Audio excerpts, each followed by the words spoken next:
will be how to make it easy for AECs to specify manufacturer content. So I'm really excited to explore this topic with our wonderful panel today and with all of our audience. So joining us today, we've got a really great panel. We've got Danny Hanel from SSG and Kyle Brooksvoet from SSG as well, both BIM specialists with Southwest Solutions Group. SSG is a really progressive manufacturer specializing in maximizing space efficiency and productivity for businesses with innovative storage solutions. So Danny, Kyle, how are you guys both doing today? Doing well, doing great. Thanks for joining, gentlemen.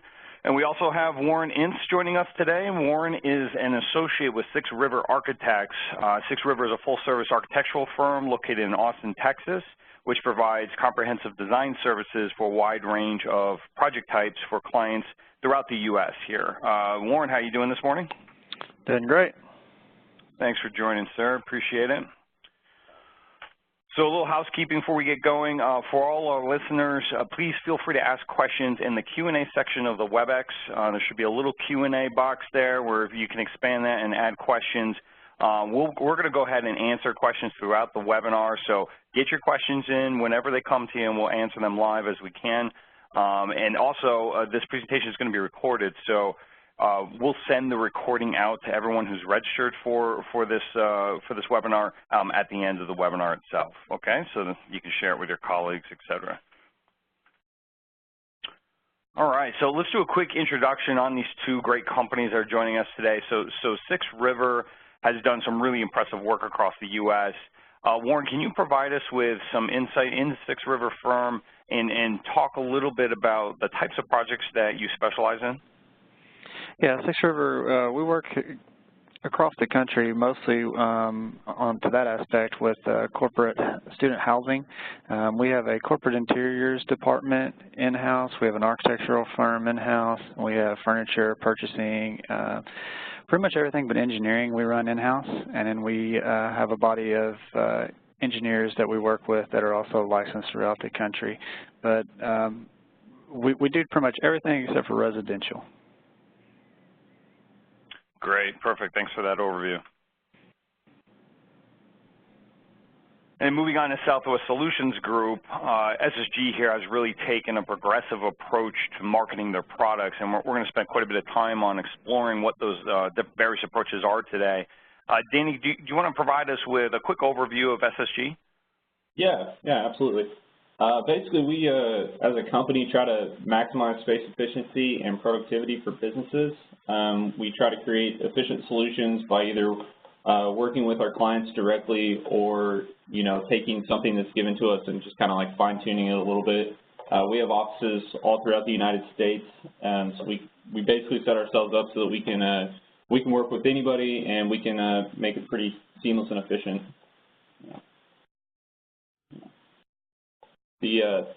Basically, the overview of the company is we do storage solutions, we do basically commercial storage solutions, and we do anything from large-scale manufacturing storage solutions to, small, like police stations, civic centers, things like that. Yeah, thanks for that overview, Danny. I remember the first time I spoke with you and Kyle and your leadership team at SSG, it was pretty clear to me that you guys really want to position yourselves as a trusted advisor to your customers, providing design assistance and kind of innovating in new ways to really connect with your customers and keep them engaged from the very beginning of that specification cycle all the way throughout procurement. So it was pretty interesting to kind of learn about your company and the processes and the different areas of focus where you guys put a lot of effort in to really keeping your customers engaged and working with those customers. So in here we've got, hopefully this video plays here. See if I can get, there we go. So here we've got a video that explains, kind of the SSG BIM offerings for AECs, and it's interesting is, every manufacturer spends a lot of money in marketing in various places, be it trade shows, online ads, specification tools and configurators, typically surface through their website. But it seems SSG has put a lot of focus and effort around their BIM offering. And so, Kyle, could you speak a little bit as to why SSG has put so much time and energy around their BIM strategy in particular? Yeah, so when we first started, we kind of had the same train of thought that almost any manufacturer has. Like, we have all these people that just keep asking us for Revit models. And so it's like, all right, we'll bring someone in and they'll build some models and then we'll be done with that. But as soon as Danny and I really got hold of this, we started really exploring all of the benefits and all of the, the untapped potential in the industry. And then once we could really start showing, our bosses, basically, this isn't just something that's going to help us, get specified in a few projects. Like, this is a collaboration tool. That's what BIM was preached to be, right? The great collaboration to make it easy to work with everyone. So yeah, exactly. You start showing how it would help us even internally. It helps us standardize a bunch of products and really normalize information, which is a really tough thing to do. Yeah, that's great. I mean, you guys have really taken a progressive approach here and you jumped in with both feet. And we'll talk about a little bit of what we're seeing from that effort on the back end side and what that's meant to your business here to help you guys grow. So without further ado, let's jump right in and actually take a look at some of your content here. And let's kind of demo this a little bit and jump right in and see what kind of different options that we have, what kind of data is built in, how rich is this information. So what we've got here, I've just opened up a blank project here in Revit. I've got Unify here, and we'll go ahead and do a search for, I don't know, let's pull in like a two-door base cabinet or cabinet. Do two-door base, see what comes up here. So we've got a couple different cabinets pulled up. I'll go ahead and just select this one in the middle, and we'll go ahead and insert that into our project. And the guys at SSG, let's take a quick look at some of the different options here and walk through the specification process and how an architect, really walks through these different models. So on the left-hand side, we can see our properties dialog box, and I can zoom that out. Can everyone see that okay? Is that coming through all right? I'll try to make this a little bit bigger for us. But yeah, so we'll zoom this out here and take a look at some of these different options. We've got different kick plates. We can add more than one kick plate. We can add additional shelves in here. So currently we can see there's only one shelf. Let's go ahead and add a couple different shelves. We'll see if those shelves will automate and populate automatically there. We've got a couple different door options as well. And one of the things I loved that you guys did here, if we mouse over these different configuration variables, you can see that there's information provided to us in this tooltip. So I can easily see, hey, put in a number 1 for a flat laminate door, or put in number 2 for the thermal foil door with glass insert. So we go ahead and do number 2, and we can quickly see that data is then updating. You guys want to walk us through or talk a little bit more about some of the different options you provide in some of the cabinets here? Yeah, absolutely. So just kind of like what you've been demoing there, the different instance parameters that we've built in. So we've actually built these as shared parameters as well. So if you were to select, say, a base cabinet and a wall cabinet, you could easily start to make mask changes throughout your file. Once you start making I guess you're going to pull up a section and an elevation here. So what we've tried to do is pay attention to the level of detail in various different views. So you're looking at an elevation there. It looks like maybe a door is hidden right now in the side view. If you move that section into the box there, you can see our different levels of detail here. So if you change it between, let's go to like coarse view. So if you want to control your conversation more about the space, you can just kind of hatch it out rather than getting into the nitty-gritty details of like shelf pinholes and things like that. But if you change it to like a medium or a fine view, you can start to see that the level of detail is changing as well. So we've really tried to make a point to whatever portion of the project you're in, whether you're in a schematic design or in CDs, like there's going to be some value with these models. And a lot of what we've tried to do with these models, we've really tried to focus on, what do architects and designers really need from these models?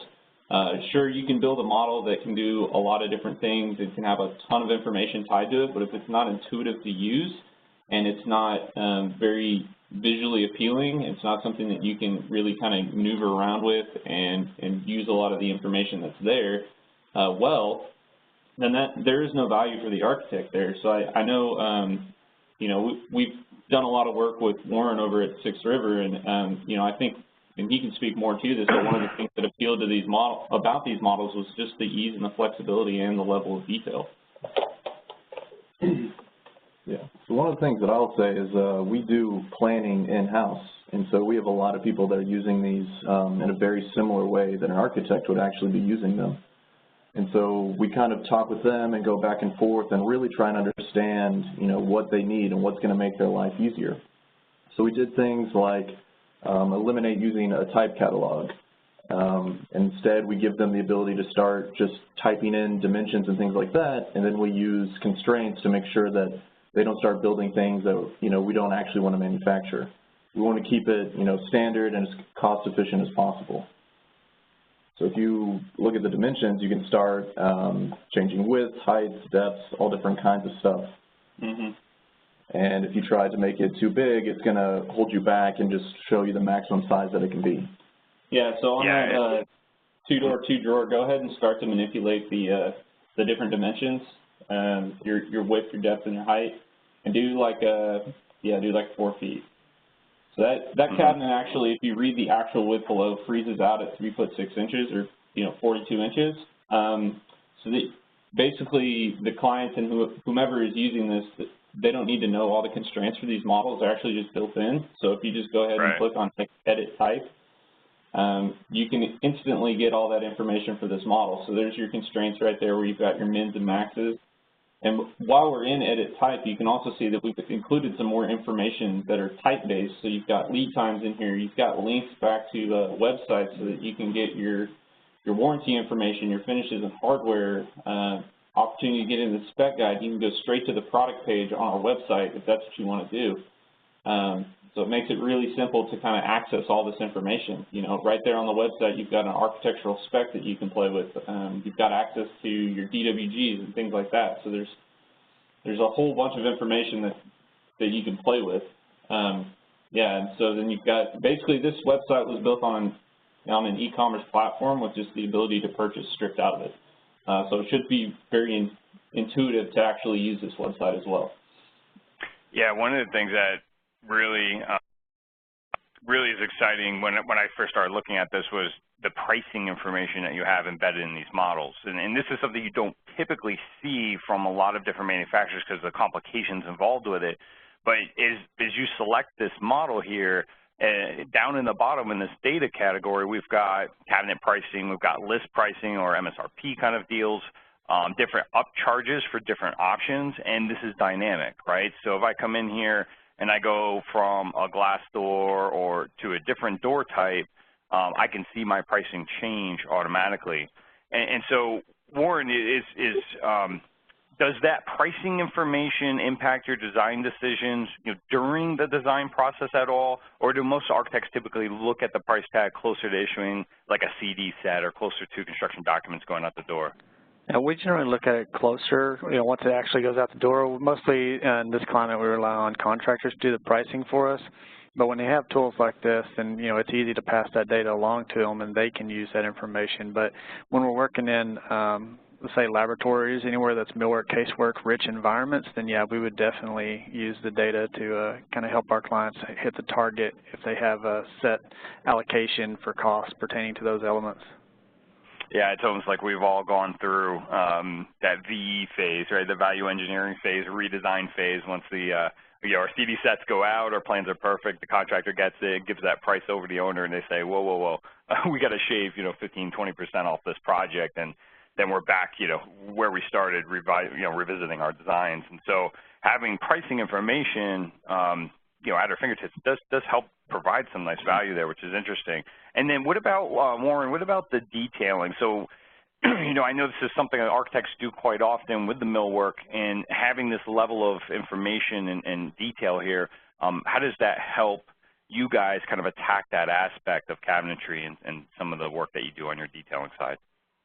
Well, if you're pertaining to the differences in the phasing from courses to medium to fine on here, I mean, like they were saying, in the planning stage, it's nice to not show too much data because people start focusing on the bits and pieces when, early on, you're not really looking at that. You're really more concerned about space allocation and setup.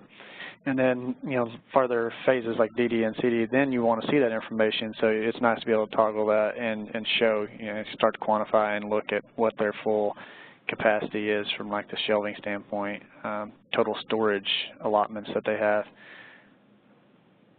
Perfect, perfect. And another area I really think SSG has taken a really unique approach is by delivering groups of typically specified products via model groups, which is a Revit element.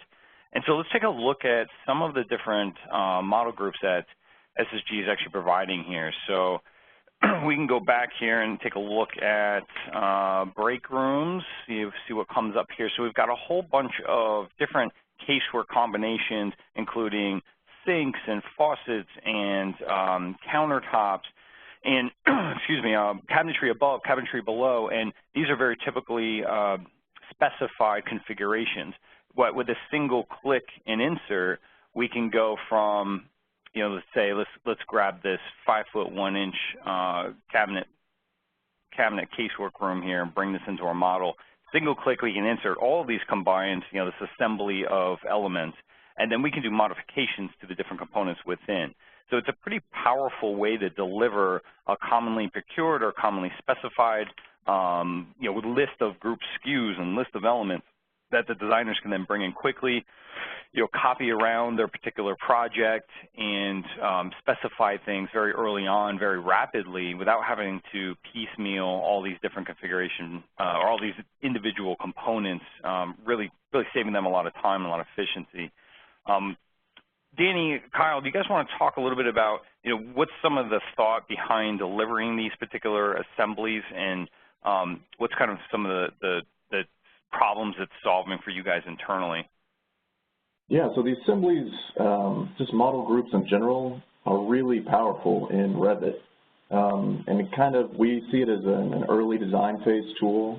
So, kind of what you're talking about, if you're early on, you might have a bunch of exam rooms, but you don't want to worry about what handles, are going to be on the cabinets, or you don't want to worry about exact things. You can just start dropping them and placing them in. And then later, when you really start getting into like the really detailed area, you can start making changes.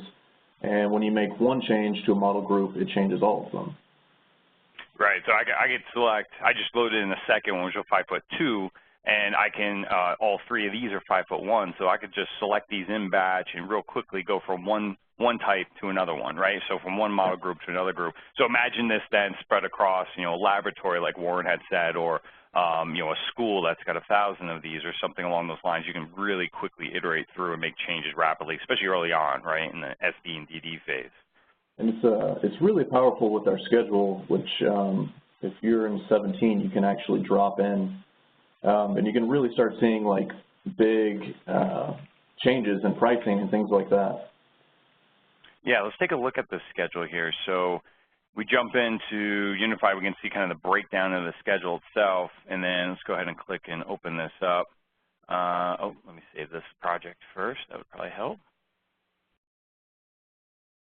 And then we'll go ahead and add that schedule in, and again, that data should automatically populate like any other parametric schedule. Let's take a look at what you guys kind of included in that schedule there.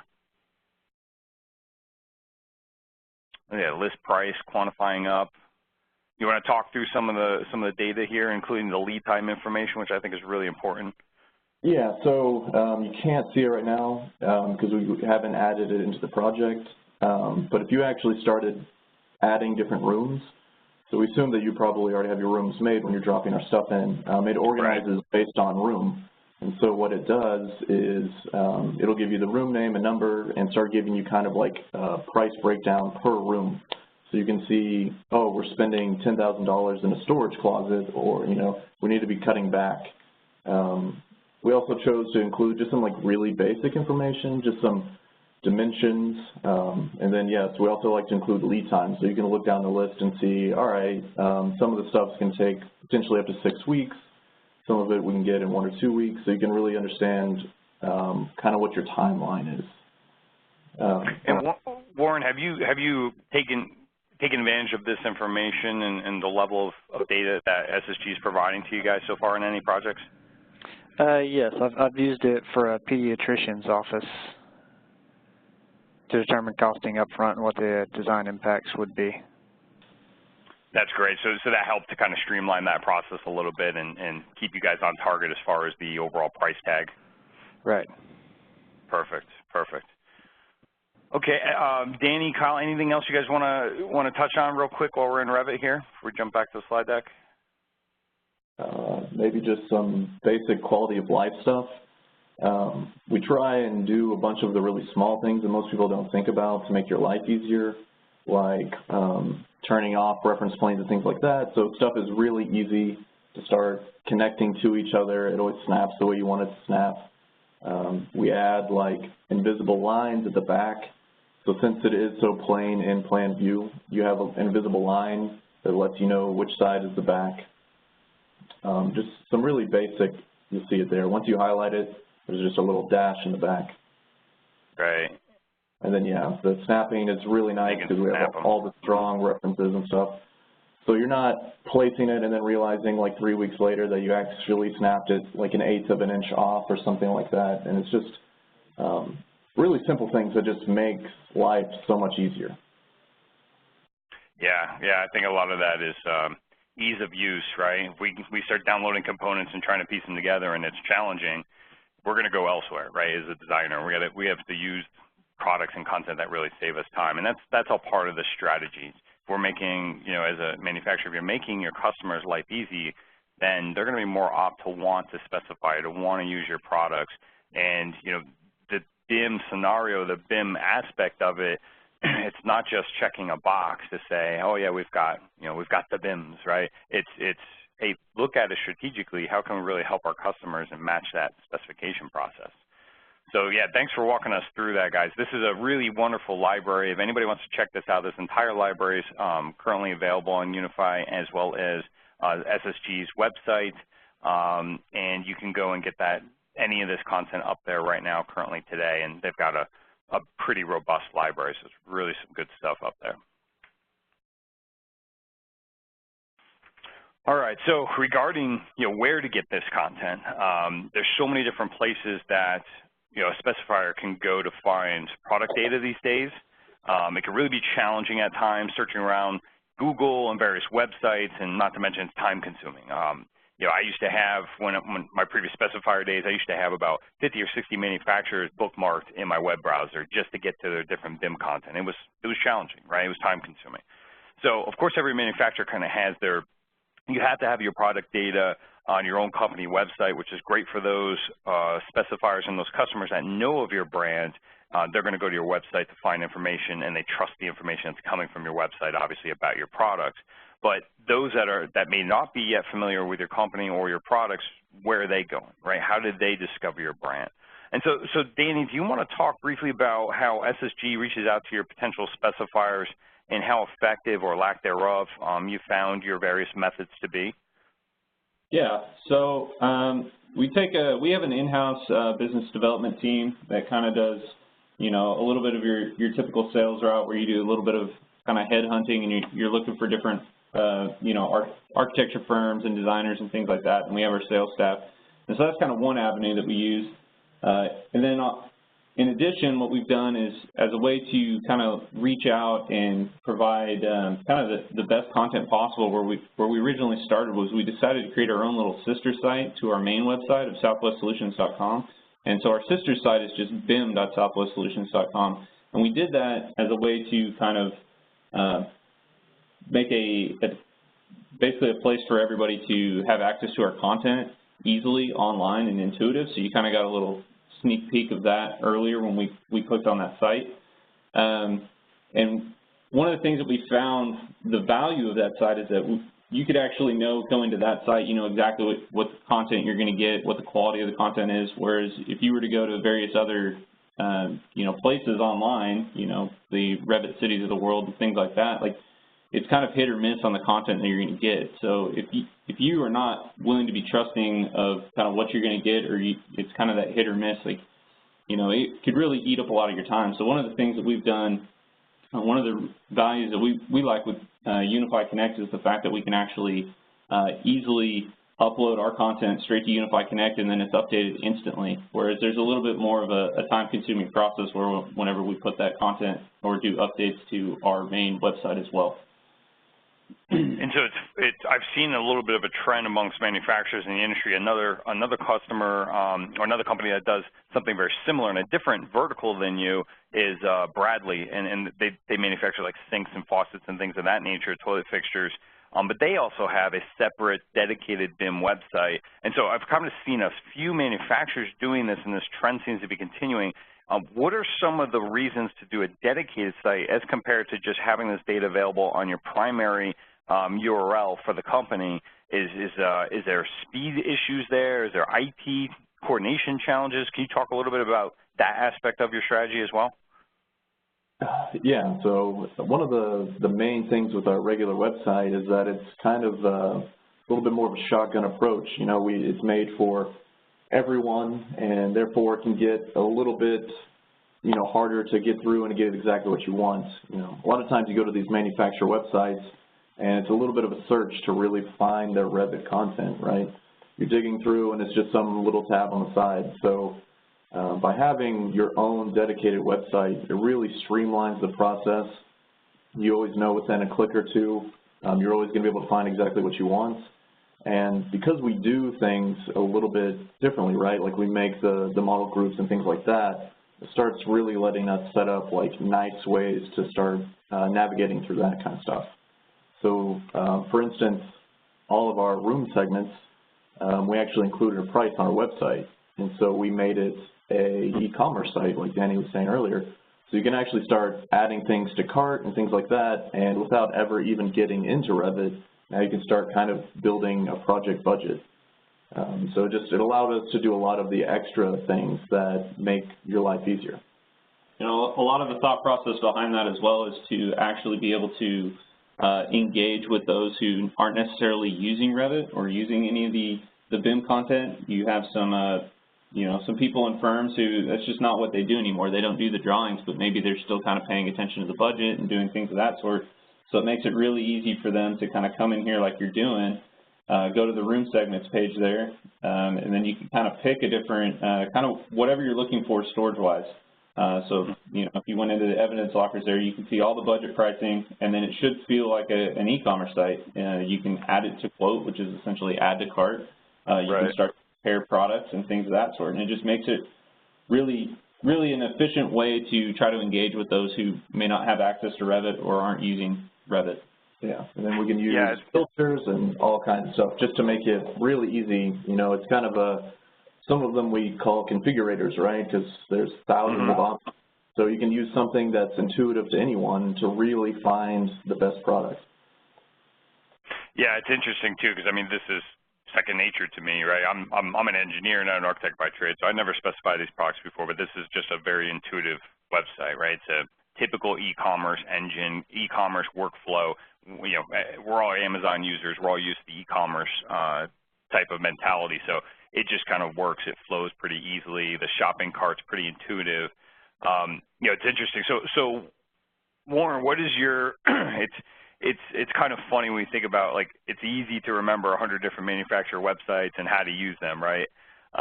So how do you guys approach it at your firm as designers to, you know, have access to good manufacturer content once you find it, such in like SSG? Well, we really rely on our, you know, reps to let us know when they've developed content and knows that content's out there. Other than that, we have to, you know, we've kind of got away from what you'd mentioned earlier with like the Revit City, because you just don't know the reliability of the content, and that's fine, you know, when you're doing a very preliminary space planning type exercise. But once things get real, you really got to rely on your content. So we end up looking for aggregation websites like a BIM object that pulls from multiple manufacturers. We've used, you know, people like Bradley, but from all the BIM content that we've seen out there, nothing is as comprehensive as what SSG is offering. You know, I'm hoping to see more of this in the industry soon. In the last 10 years, you know, we've seen a lot of development. But yeah, once we find reliable content, we definitely want to use that content, and we use it as our basis of designs, because it just saves us time and efficiency. And that's interesting too. When you're using it as a basis of design, then, you know, that's obviously, you know, music to the manufacturer's ears. Are you guys continuously pulling that content live from their site, or do you copy it locally, modify it, and add some of your own company standard shared parameters to it? What's your workflow typically like there once you do find a good set of content you like? I mean, it varies on users. Ideally, we're directly always pulling it from the manufacturer's website content because that's the freshest, most up-to-date content. Right. You know, even like they're showing on some of these the syncs, you know, if those syncs are coming from a Kohler or Bradley or various different manufacturers, those may be discontinued, and nothing's more embarrassing than using discontinued content when it comes to shop drawing specifications later on. Yeah, it's called RFI, right? Yeah. RFI and change order, yeah. Yeah, it's embarrassing to the specifier and it's costly to the owner, and that's you know, part of the industry where we're trying to avoid that waste, right? And it is just keeping things connected and always getting latest and greatest. So Kyle, question for you: as it comes to education of your customers, once a customer finds your content, like Warren and SixthRiver, how do you really engage with them to teach them more about your product? So say Warren comes in, they sign up on your website, they've downloaded some content, or they're utilizing it through Unify and using it on a project. How do you then engage with them further? What's that process look like? Yeah, so one of the things that we do when you actually download something on our website, we force you to create an account. And, we thought about it a long time. Do we want people to do that? What are the benefits? What are the cons? And we thought that it was really important because reaching back out, creating the relationship is actually probably the most important part of this whole system. So anytime someone signs up for our website, our business development team tries to schedule meetings for them so we can give a webinar. Danny actually gives the webinar. And Revit, in our content, is one of those things, like when you look at it at first glance, you're like, oh yeah, this is pretty nice. But to really understand all of the benefits and all the things that we put through, we kind of need a little bit of extra time to show them, what it's actually capable of. So Danny, and he usually does a 30-minute to an hour-long webinar with most people. And then the other part of that is really just trying to create content that you don't need any instruction to use, right? So even if you don't understand maybe the pricing or something in our models, they're still easy enough to use for spatial planning or anything like that. So we really try and walk that fine line of enough detail and not enough detail just to make it easy to use. Yeah, I'm a huge believer in keeping the content intuitive. Being an ex-HVAC engineer from trade, a lot of early 2000s, mid-2000s, there wasn't a ton of content available by manufacturers, but the stuff that it was the early days, right? There wasn't a lot of functionality built in. We didn't really know how to make things intuitive, so a lot of the manufacturer content I had utilized during the early 2000s, and it's gotten better since then, but during the early 2000s, really, really rough. It just didn't work in our environment, didn't match our use case, and so that intuitive content is it's a key factor here to success, right? So sometimes if I have to watch a tutorial video or I have to go dissect a piece of content to understand how it works, that's going to deter me from or some folks from utilizing that content that they just don't want to spend the time to learn how it works. So Warren, being an architect and having experience with this content, what's your opinion on the importance of the ease of use of this manufacturer supplied content? And you guys obviously, every firm and yourselves as well as SixthRiver, you have your own generic content library, which I'm sure has hundreds, if not thousands, of pieces of content in there already. I'm sure cabinets are a part of that. Why not just use what you already have readily available to you? Why go use something like SSG? Well, ease of use is critical. I like to use the term Apple approach. Apple's done a really good job of making their product lines accessible and intuitive to all user groups.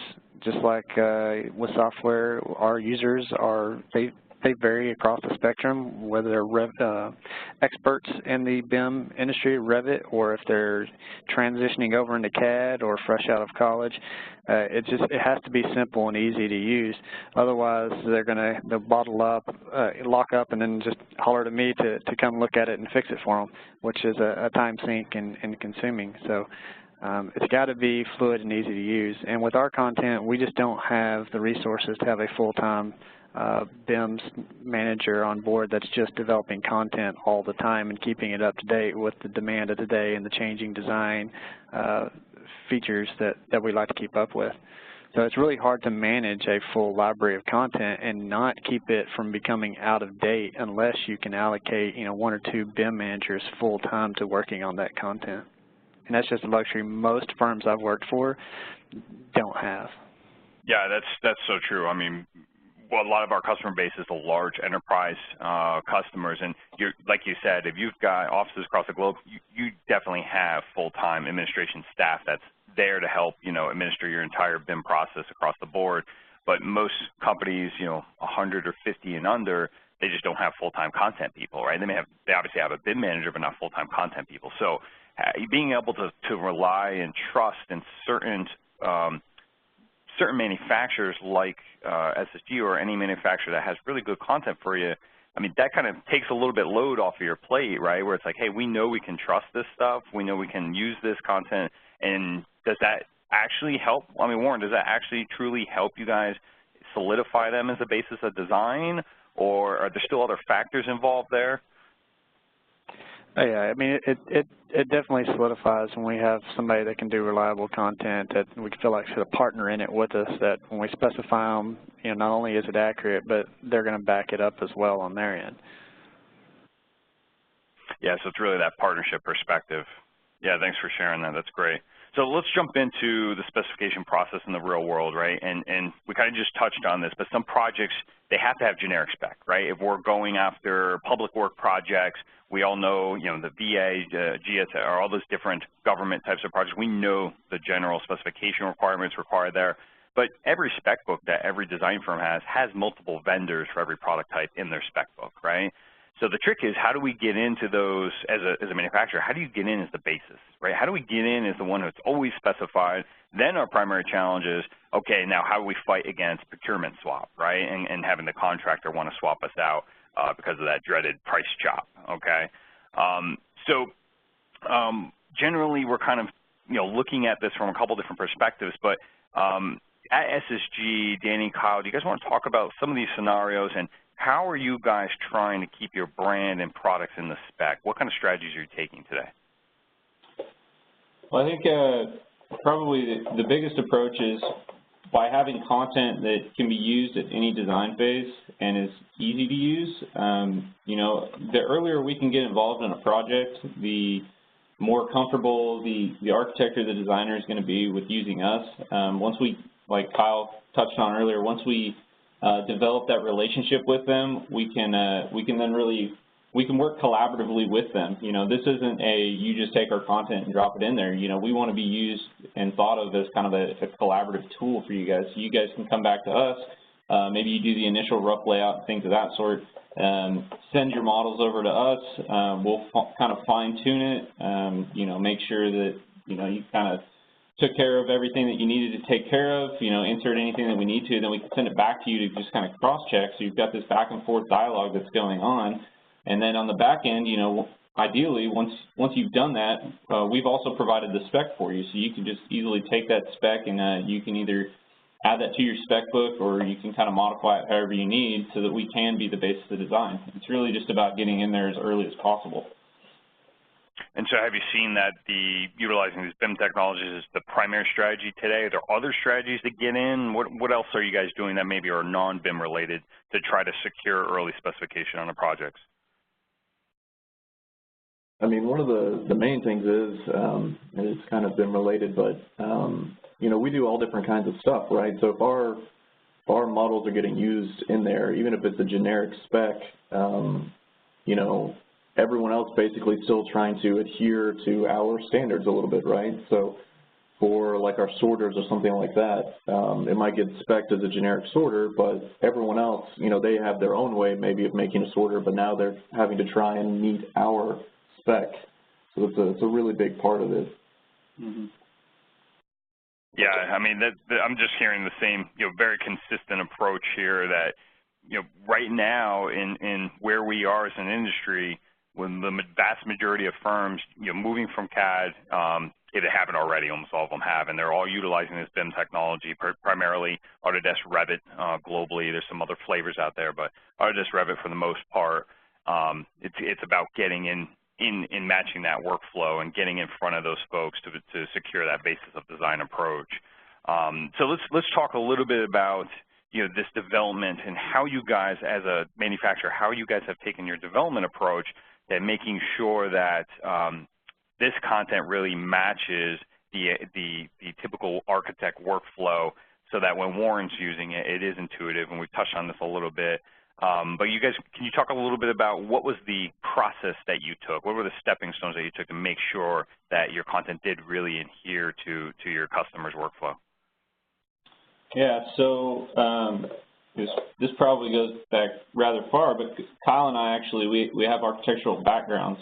So we've worked in firms, and we've kind of dealt with kind of both ends of the spectrum. What I like to call a glorified CAD block that does nothing for you.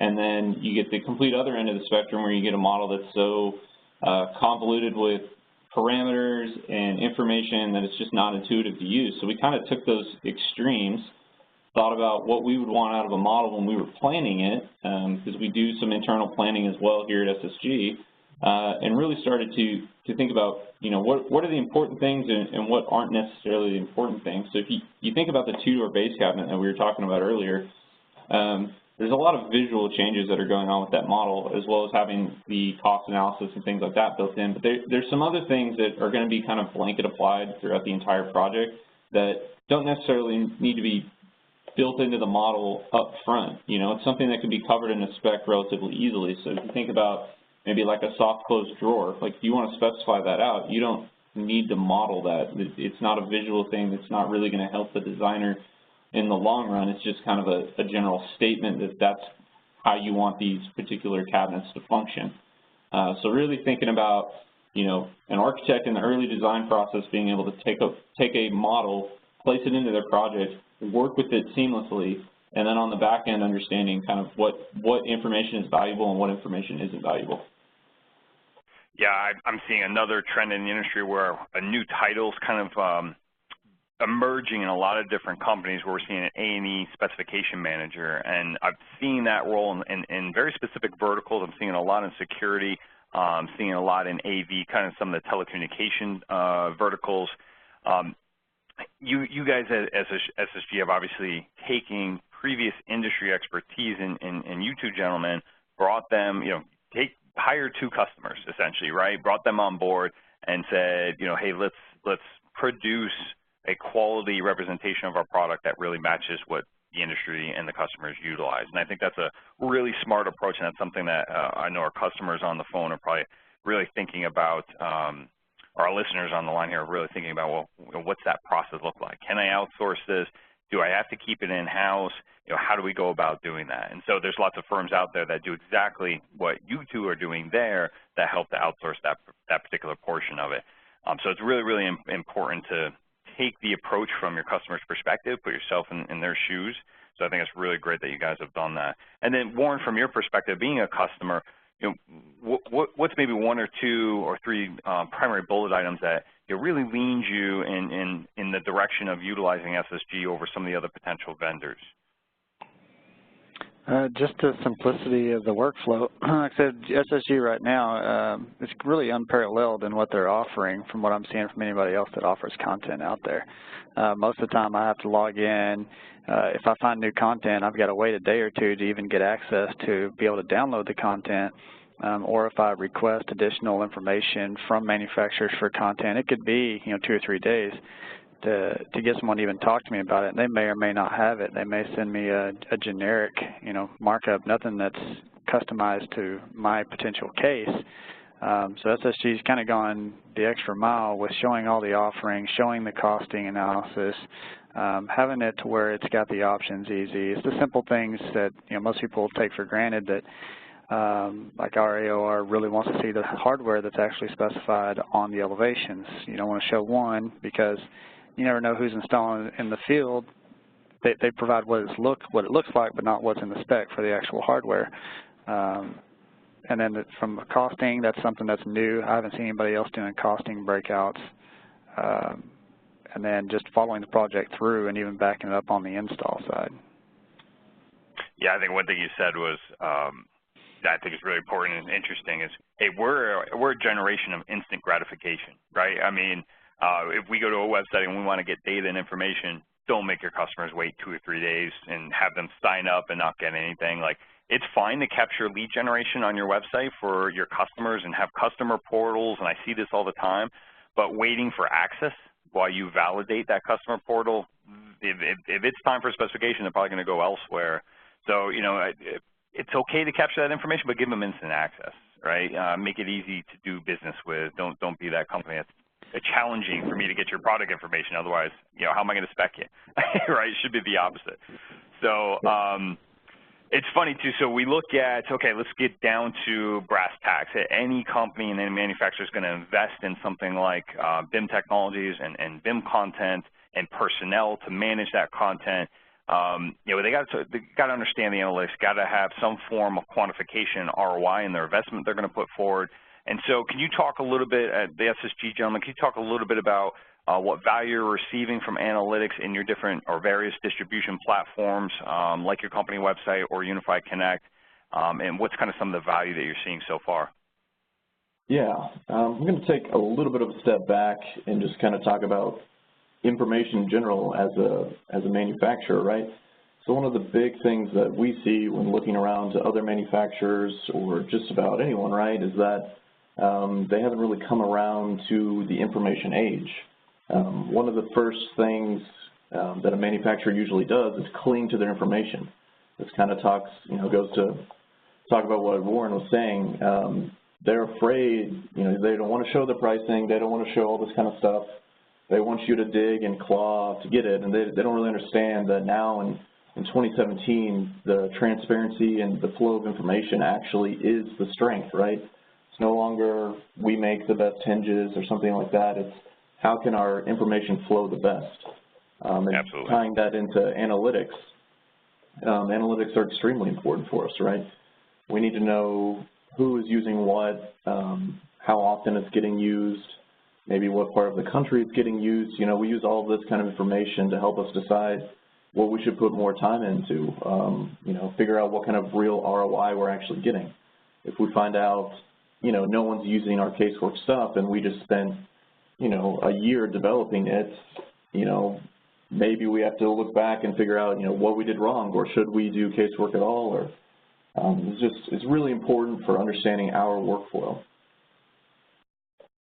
Yeah, there's a customer told me the other day, one of the most valuable analytics they're using and just seeing how much content's being used and the projects it's being used on and how early in the design process they're able to start to see this information now. It helps them to kind of look forward into their raw material purchasing, which is pretty interesting. So they can say, hey, we can see how many projects are in SD and DD phase, how much bill of materials or BOMs of their products are being utilized. It almost is starting to give them some quantification as to, hey, we can now have some good insight and foresight into what's coming down the pipe, that we can start to order raw materials when it's at its cheapest rate, and you know, for a manufacturer that can be millions of dollars, and just getting raw materials purchased at a couple cents cheaper per pound or whatever the case may be than at various times. So it's interesting to see how these analytics really help manufacturers start to look at their processes, start to look at their businesses, and where this data can be really valuable. But I think it's a really good point that you mentioned about data flowing freely right now is so important.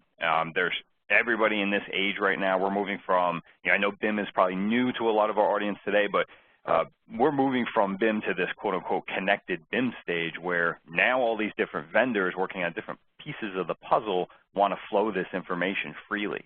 So Warren wants to get pricing information and information like that flowing through the models. And, you know, maybe Warren's doing a really complicated facade on a building and needs to send that out to the fabricator. How does he send that data out, right? We're trying to coordinate data through these models now, really having this connected BIM workflow. So, you know, hoarding or controlling or trying to hold back that data from different stakeholders is you're only really doing a disservice to yourself. There's no doubt about that. So Warren, talk a little bit to me about or share with us why would you be willing to share content usage data back with SSG? How does that support the qualitative feedback that you guys provide with them? What do you mean, in the form of providing my model back, or? Just on what content's being used, when it's being used, things like that. Oh, I mean, I would have no problem doing that because it kind of helps, well, if I'm finding issues with it too that I think, you know, workflow-wise would work better or easier on my end, if I've got somebody to develop that, then why not you do that? Right, right, perfect. So on that note, knowing what content's being used, this is for the SSG folks, have you guys seen the model groups being used often? You know, I'm kind of curious just now that we're talking about this is to know, you know, how providing those unique element types in Revit is being adopted by specifiers. Warren, feel free to jump in here as well if you'd like to add to that. Yeah, we've actually seen it's a little bit of a mixture, but there's definitely certain model groups that are getting used more than anything, getting more used than individual families and things like that. So that kind of let us know that, you know, there really is power and people really are using these. So it's really useful to see that, especially, you know, things like an exam room, or we have some smart lockers that are tailored for like specific amount of units at an apartment building, things like that. So anytime we can get, you know, like a fairly specific room segment, we find that it gets used a lot because there's no more, you know, how many openings do I need in this set of lockers or something like that. You're really like instantly informing decisions, right? And it just makes people's lives so much easier. Yeah, almost the like other typical thing, designs. Sorry, go ahead. What I was going to say, we've actually seen some applications from different projects that have been shared with us from various architecture firms. And kind of the benefit that we see with the model groups, you know, maybe they did their planning with their general families right off the bat, but we have our families that we can share back to them through, you know, developing their model groups. So, for example, we had a project that came in, they had model groups all over their project, and we were able to identify kind of where our content can be used, and we were able to plan within their model groups and save those out and send those directly back to the architect so that they could then either reload those into their project, or we just send their whole project file back to them. It kind of really streamlined the process for us.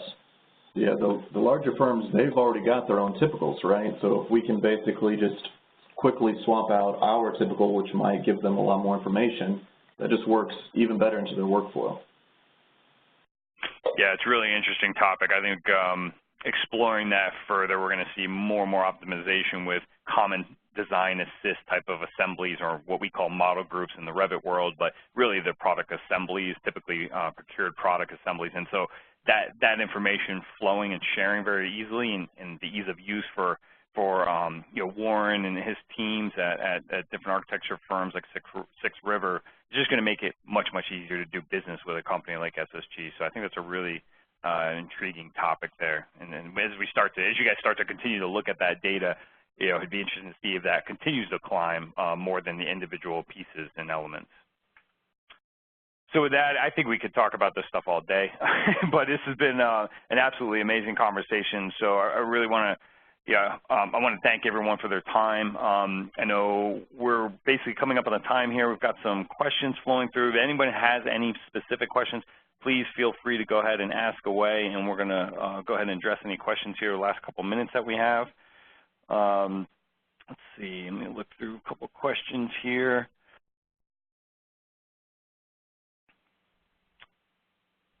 So here's one for SSG. I'm not sure how you guys want to answer this, but what would you say your total investment is into your BIM strategy?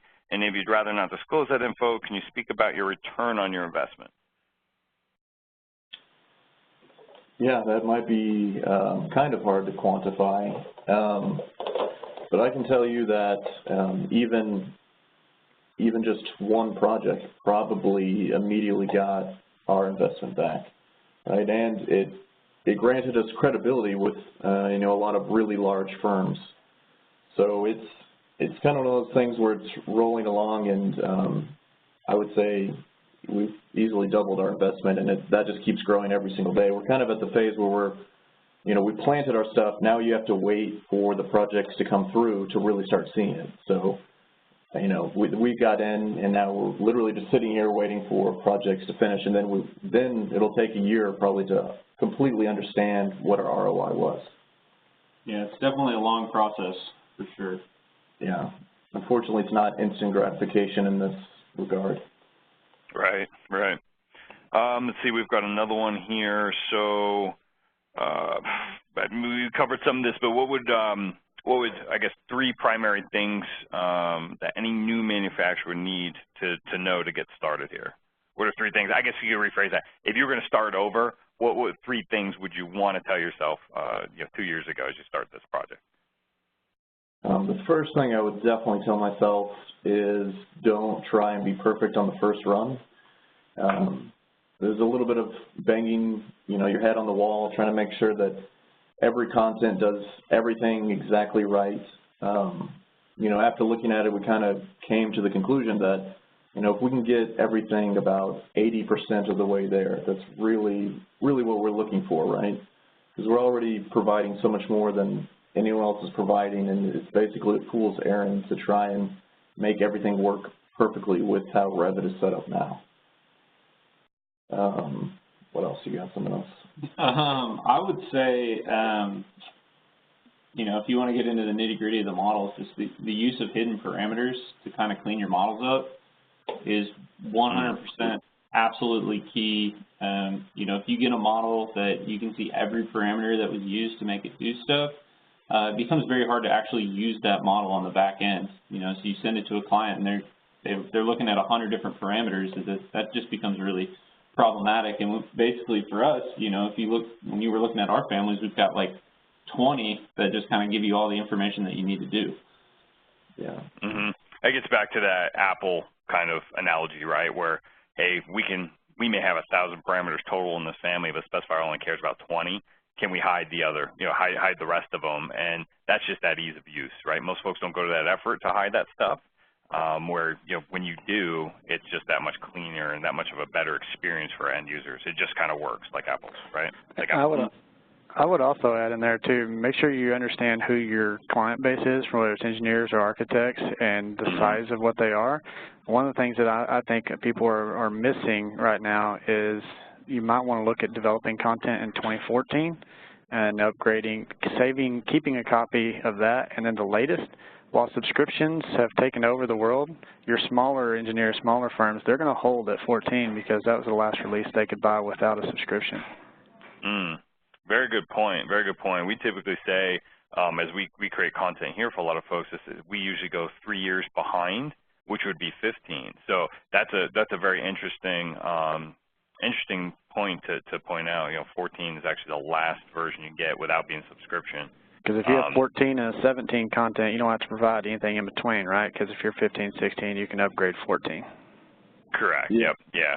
That content's not backwards compatible for everyone on the phone in case they don't know that. Yep. One of our big things with the compatibility issue is there's just a ton of maintenance involved with these. So you really have to think through how you're going to make changes and what kind of changes you want to make, because even really basic changes can cause a huge ripple effect. So we generally, we have 2015, we have everything saved out in 2015, but usually we try and do kind of 3-year rule as well, because that's how they update Dynamo. And Dynamo is actually a really key process in us being able to maintain our stuff much faster. So we have to kind of balance that, do we want it to take us a year to update all the information, or do we want to be 100% accessible for every single person? So it's another one of those tough decisions you have to make. Yeah, just so everyone's aware, Dynamo is a visual scripting or visual programming tool that runs on top of Revit, which can help to automate a lot of different update features or functionality that Kyle and Danny are referring to. So I think we're coming up on the break here. I got one last question, then we'll go ahead and move the wrap here. So have you seen an increase in brand loyalty since executing this strategy with specifiers in particular? I would say yes. We've had traditionally we've had some struggles with a couple of specific firms, and doing one of my lunch and learns, basically just presenting the content to their BIM manager. Once we got done with that webinar, he basically came back to us and said, this stuff is fantastic, and we want to insert you in as the basis of design for the entire company, going forward for a specific product line. So he was impressed so much with just the content and, you know, having a little bit of experience on the back end with our products that we're now the basis of design. We went through that process with them so that anytime they use anything of that regard, you know, it basically gets inserted in the project and we're going to get a call. So. Yeah, it's especially important for like the mid-sized firms, like we were talking about earlier. We've had really good rates of becoming the basis of design because they know that we can basically manage the content for them. And then it's also been really good for the really big firms. You know, they come in and they're extremely skeptical, right, about bringing anything new into their environment. Basically, it's like a lab, right? You don't want to bring in anything bad. And once we finally get the time to really sit down and they can just pound us with questions and basically make sure that we're actually going to be a benefit to them and not cause problems, then you can kind of see the conversation always turns by the end, and they're like, all right, you guys really have thought of everything, and we get a lot better adoption rates for even the big firms.